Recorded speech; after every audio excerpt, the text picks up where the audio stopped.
Yo, you cool cats and kittens. It's Mrs. D. So in this weird 2020 school year, one of the things that we have to think about is the fact that, with social distancing also comes a lot of antisocial behavior. We can't be around one another, and frankly, I'm not always upset about that. But one thing I worry about is some of the kids who always used to sort of hang out with me at lunch or around lunchtime or congregate in my room. We're the nerds. We need each other.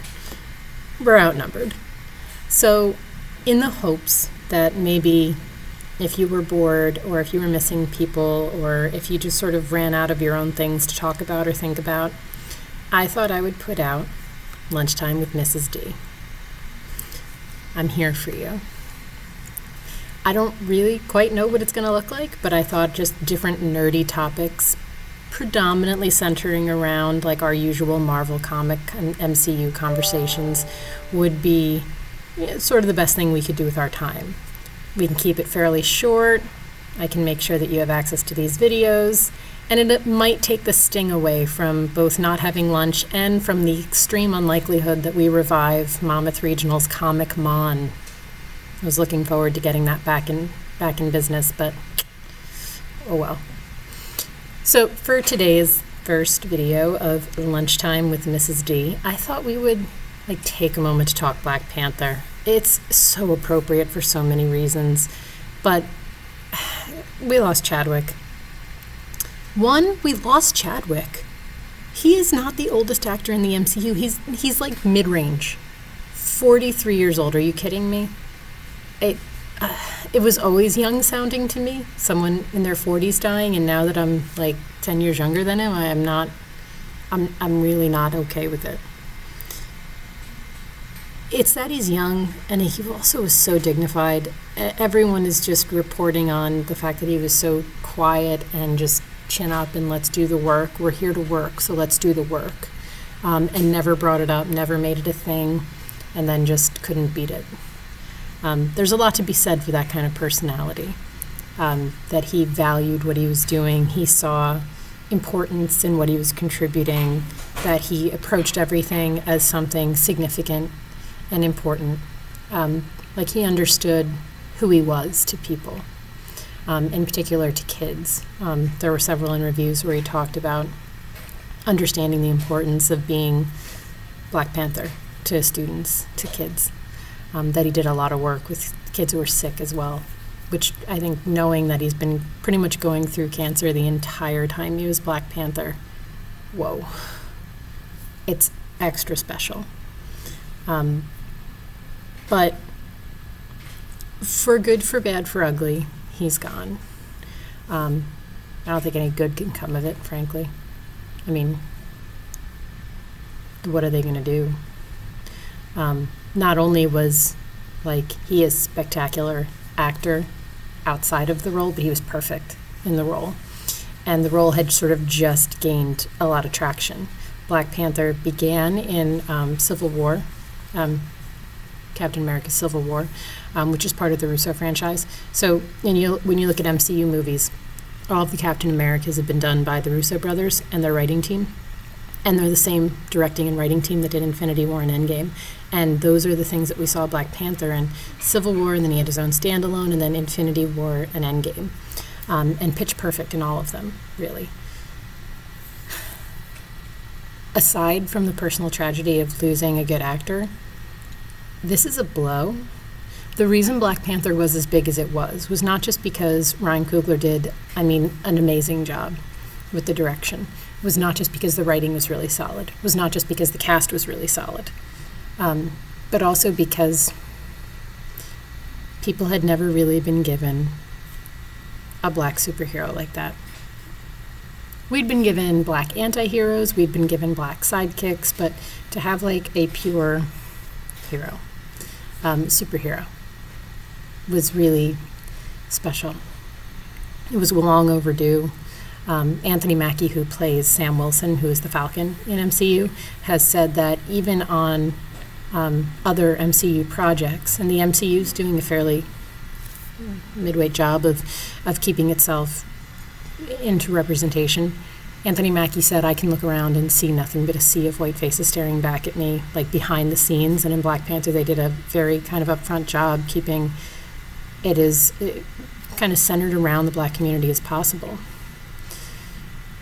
It really kills me, because when Black Panther came out, I remember just sitting with a bunch of students and having them tell me how important it was to them to see it, to see Black Panther, and for it to not be a joke, for it to be taken seriously, for it to be beautiful, like not beautiful in its own way, not important in its own way, but just to be badass and to be beautiful and to be engaging and to show positivity.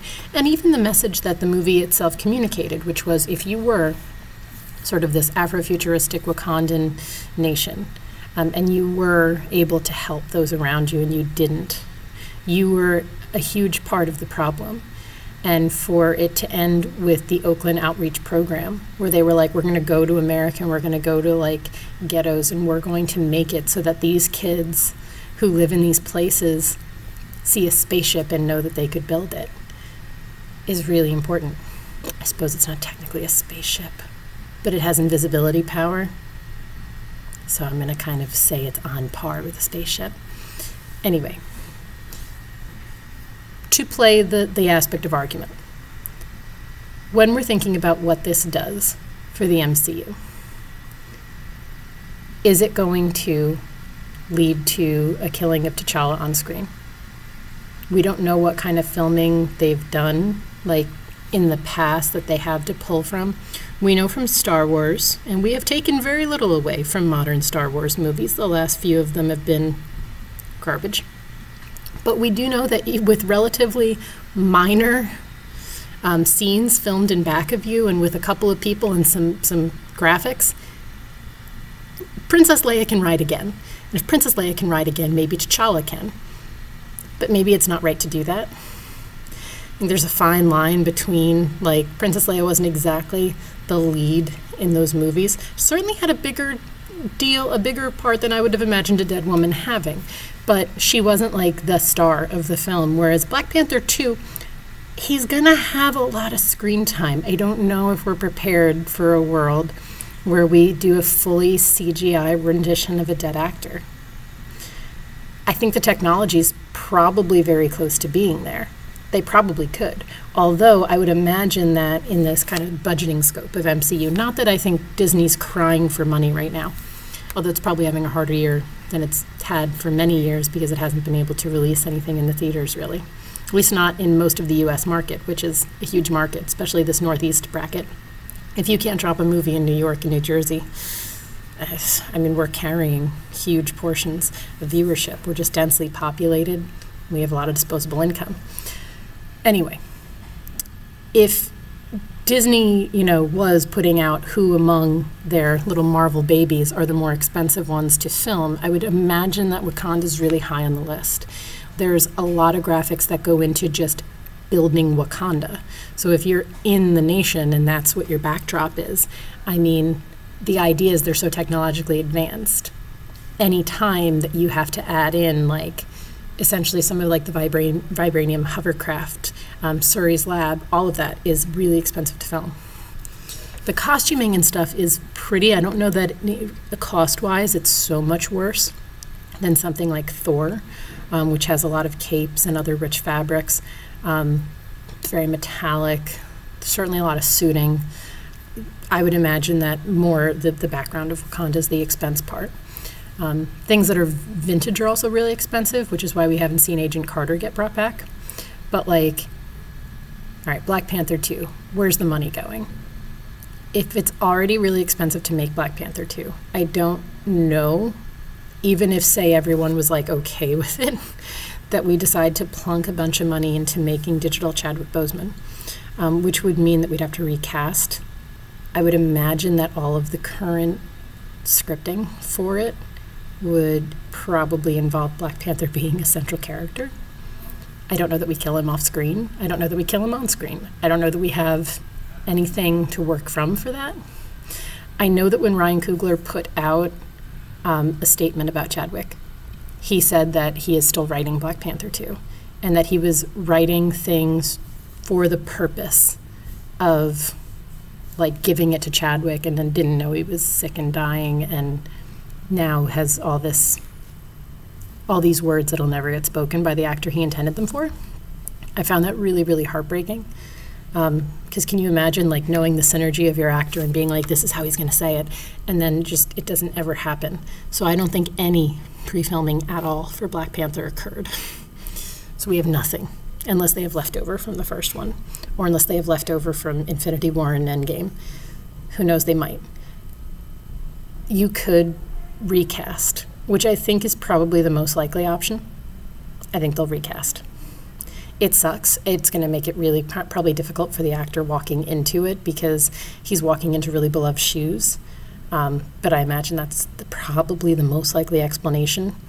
If I'm playing around with just other what ifs, you could kill him and make Shuri Black Panther. There were rumors a couple of years ago that I didn't understand where they were coming from. But the rumors were that Shuri was going to become Black Panther anyway. And it's possible that like the idea started getting floated because maybe a very select group of people were aware of the fact that there was a chance that Chadwick couldn't finish, and that you already have her as an established character, that it would be a mantle handing over as opposed to a complete recast. But I don't know that we need it. I'm not saying you couldn't have it. I'm certainly not against a female lead character. I am saying that she seems to be doing her own thing right now as the like girl genius. Essentially, it looks like her and Peter Parker, to me, are going to take over Stark Industries. Not actual Stark Industries, but they're going to become our Tony Stark. You need a piece of equipment, Peter Parker and Shuri are going to become the people you go to in the MCU. They have a purpose. She doesn't need to become the Black Panther on top of it, because the Black Panther's much more physical than her. She's much more lighthearted. I just don't need her to be that. She's fine the way she is. I don't even know that I'd like it, because I like the Black Panther being a more serious character. The other thing we can consider is that it's possible that we post-snap, although we did see him post-snap, or blip. The blip is what brought them back. It's possible that the blip has opened up multiple timelines and multiple universes. We know that the actions of Endgame have long-standing effects. It's very possible that even though we said we were dropping the stones back or where they were taken to prevent the emergence of future timelines, I mean, Steve Rogers does that and then goes and sits with Peggy Carter. Steve. There's total basis in the comics for old man Steve deciding that he's getting back in the game because too many things got messed up when he became old and got out of it. And that he sort of youngs himself up again, and I mean, not completely, but he re-serums, he retrains, he's Captain America again. I don't really foresee that, but it's very possible that Steve, in staying selfishly for himself, has opened up little tiny holes in the timeline. Maybe a different Black Panther from a different world will kind of march on over, and they'll sort of explain it away that way. The way you can understand that is like, if I existed in multiple universes, I might not always look precisely like myself. I might be myself, but I might not look like this. It's always like looking through a dark mirror. Something to, at least fall back on is that we had three major actors play Hulk before landing on Ruffalo, and by the time we put Ruffalo in Avengers, it had sort of been like, Ed Norton played him, let's not talk about that again, and then just Mark Ruffalo played him. And it was perfect, and it was amazing. I know that this is a much larger role for someone to shoulder doing that. But very possible we're just going to do a recast that we never acknowledge. They'll never look at the actor and in any way say that he wasn't Black Panther the whole time. There's something big probably coming for Black Panther 2, so I don't know that I want them going too far out of their way to rewrite something that suits the sort of events of Chadwick's life. I don't know that I want them writing out Black Panther because, we're expecting Namor. Namor's been dropped a few times. They've referred to Namor more than once. In Endgame, the underwater earthquake. It was totally Atlantis. It's Namor. We're getting the Submariner. It's going to happen. he's so big and important for the potential future of the MCU that whatever they're doing, I think they have to really prioritize the fact that that's going to be where the scope goes for the next probably 10 movies. I'm not saying in every movie with Namor, I'm just saying he's going to become big and central. So I think, as heartbreaking as the whole Black Panther situation is, we have to kind of focus on Namor. I don't know who else would come out of Black Panther 2 because it kind of depends on who comes out before. There's some pretty fun rumors that we're finally obviously going to get X-Men. Comic-Con a few years ago was really lame. Not our Comic-Con. In Monmouth Regional, our Comic-Con was awesome. But the San Diego Comic-Con, where we dropped Phase 4 and 5, or where Marvel dropped Phase 4 and 5, was actually really underwhelming to me because they didn't mention some of the largest properties that they owned, which was X-Men and Fantastic Four. But we know they're going to bring them in. Subtle things that are coming out of quarantine, probably because people are bored and still able to work to some capacity on writing, is that Captain Marvel 2's villain will be Rogue. So that the X-Men will be coming in pieces. And I don't know that they're always choosing X-Men we've seen in the past. However, Storm was Queen of Wakanda, or damn close to. Aurora Monroe could be how we get mutants in Wakanda. Either we could totally change her origin story and she could be like Wakandan and then something occurs that triggers the mutant X gene and she emerges out of Wakanda. That could be kind of cool. And something they could do in Black Panther 2. Or she could be teased prior to that and then be helping out in Black Panther 2. I don't know how Black Panther 2 is going to be used to set up X-Men or just kind of continue building it. Or it might even be a tease, like at the end of Black Panther 2, because they'll introduce Namor throughout the film, one of the closed scenes could be a tease of Storm. I don't know. I know that it's like really wrenching me because I just want them to protect my Black Panther and not take him away and not rewrite him in any way. But I think we have to continue moving on. This is Mrs. D. This has been the end of our lunchtime, 17 minutes, which is about what we would normally spend on it. Feel free to drop some comments. Come hit the, I'll make a Google Classroom for this. You can come to the Google Classroom if you want. Or just amuse yourselves by finding other friends and talking to them. And know that I miss you, and when social distance is gone, the lunchroom will open again, kids. See you soon.